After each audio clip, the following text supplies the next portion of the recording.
ഉള്ള മാംസത്തിലിരിക്കുമ്പോൾ പലവിധ പാപങ്ങൾ നാം തനിച്ചിരിക്കുമ്പോഴായാലും ഒറ്റയ്ക്ക് എവിടെയെങ്കിലും യാത്ര ചെയ്യുമ്പോഴായാലും നമുക്ക് നേരെ വരുമ്പോൾ നാം അതിനെയൊക്കെ ഈ യോസേപ്പിനെ പോലെ നാം തള്ളിക്കളഞ്ഞിട്ട് ഓടുവാനും ദാവീദിനെ പോലെ പ്രാർത്ഥിക്കുവാനും പ്രാപ്തരായി മാറണം.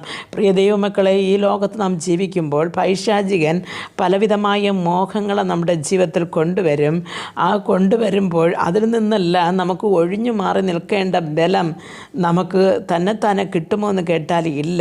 പക്ഷെ നാം ദൈവത്തോട് ചോദിക്കണം, കർത്താവേ, അങ്ങയുടെ ഒരു കൃപ ഉണ്ടെങ്കിൽ ഞാൻ ഈ ഒരു പാപത്തിൽ നിന്ന് ഞാൻ മാറി നിൽക്കുകയും അതേപോലെ തന്നെ സ്വമേധ പാപത്തിൽ നിന്ന് ഞാൻ മാറി നിൽക്കുകയും അതിന് നിമിത്തം മഹാപാതക രഹിതൻ ആകുകയും ചെയ്യുമല്ലോ എന്ന്.